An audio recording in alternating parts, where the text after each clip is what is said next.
Hi guys, welcome back to Matt Chat. This is episode number 8, which covers yet another of the greatest games of all time. This week we look at one of my favorite adventure games, and probably one of your favorites too if you played games at all in the 90s, The Secret of Monkey Island. This is a brilliant game. It was designed and developed by Ron Gilbert, who is a fantastic adventure game developer. Ron had worked on a few earlier games such as Maniac Mansion, but I think it was really in Monkey Island where his theories about what would make a good adventure game really came together.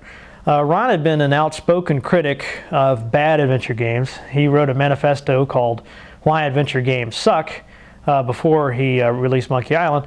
And in that document he was complaining about things like illogical puzzles, a tendency to kill the character. Like in the Sierra games, for example, your character's always dying and you have to reload. It's very irritating. It's also, in these early games, it's very easy to get your game and you get to get stuck. And not only are you stuck, but you learn after you've consulted some hints that you forgot to do something way back at the beginning of the game, maybe hours, if not, maybe 10 hours ago. And so the only thing you can do is reload all the way back to that point and carry on from there. So extremely frustrating. And developers like Sierra, the reason they did that, it wasn't just they were stupid or anything like that, but they had this idea that if adventure games were too easy, then players would just blaze through and they wouldn't want to play them again and they wouldn't feel like they got their money's worth. So the idea was to make these games very difficult and very time consuming. And Ron, I think quite rightfully, quite intelligently said, to heck with that. We're not going to do this. We're going to make a game. We don't really care if it's too easy. We just want players to have a good time.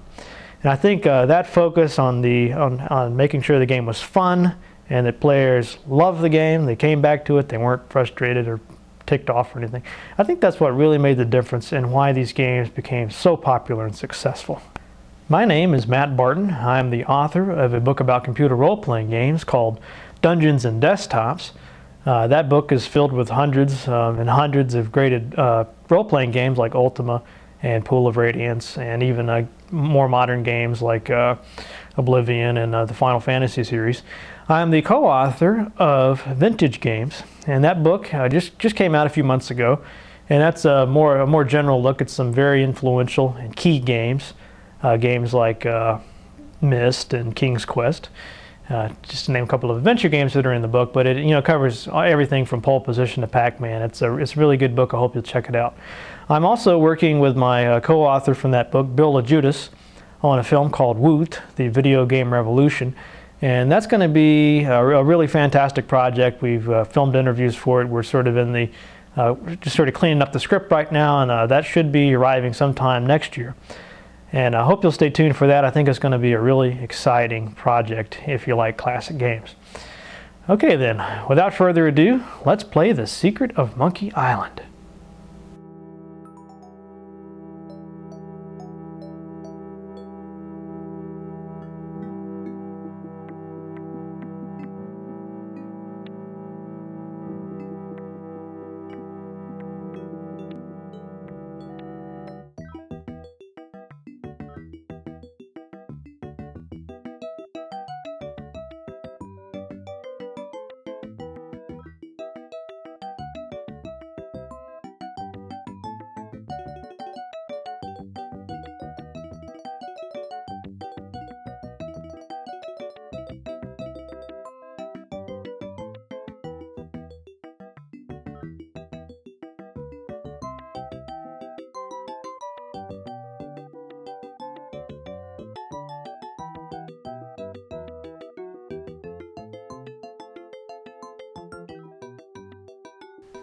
There are a few games in video game history that have achieved the long-lasting success and veneration that Ron Gilbert's The Secret of Monkey Island achieved.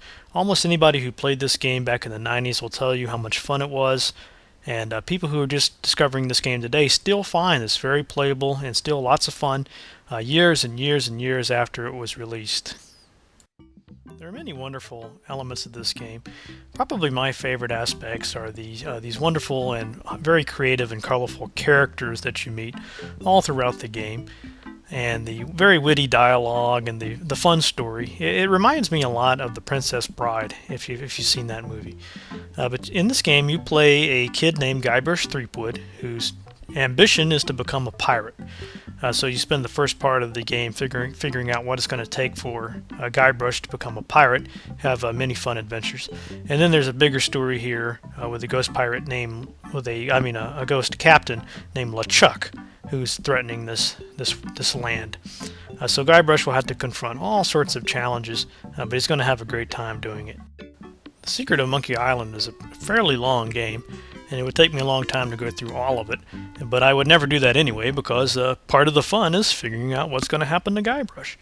But I did want to show you a few of my favorite scenes. The opening is a nice place to start just because you can see the interface down there. It's a very simple, intuitive interface. You left click on objects to have Guybrush walk over to them, and then I can select these other commands if I want to give him a more explicit command, such as pick up of the poster. But left click to walk and then a right click to perform that action in yellow.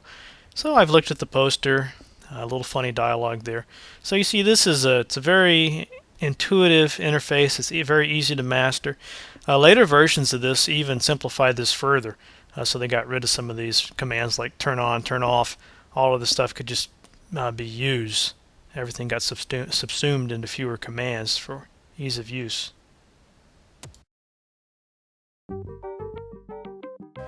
Anybody who's played this game before, as soon as a Guybrush walks into the bar, your hairs are probably standing on end with just pure nostalgia. It's a great scene. It sort of almost reminds me of something like Disney World Pirates of the Caribbean exhibit. So you have all these very funny characters and some pretty strange dialogue options. It's very cute and very fun, and I think it really sets the stage for what's going to be a great game. These three pirate captains here are the focus of part one of the game. As you can see here, Guybrush is going to have to go on the 3 trials, 3 different quests to prove himself competent in different areas of piracy, swordplay, of course, and thievery, and treasure hunting. So it's a great setup. After Guybrush gets his quest, then there's a little cutscene here. There are a few of these cutscenes sprinkled throughout to show you what the ghost pirate LeChuck is up to. These are well executed and very fun. I have to admit, though, it does seem very suspiciously similar to the Pirates of the Caribbean movie. I wonder if they might have been inspired by this game. So here's one of the best parts of Monkey Island, and one of the parts that everybody remembers that's played this game, and that is the sword fighting. It was really hilarious. They handled this so hilariously. Basically, instead of just waving your blade around, some kind of action sequence or something like that, they actually couple swordplay with wordplay, so that the way you win sword fights is to choose the proper response to their threats and challenges. And the way you do that, you have to fight all these different pirates and remember their challenges and their responses, and that adds to your repertoire. So pretty soon you become very savvy in the ways of pirate rhetoric.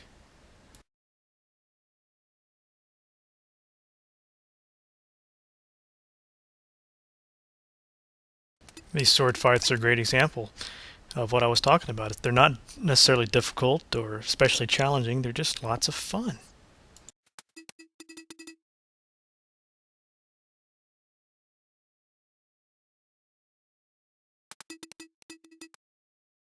That's all for this week's Matt Chat.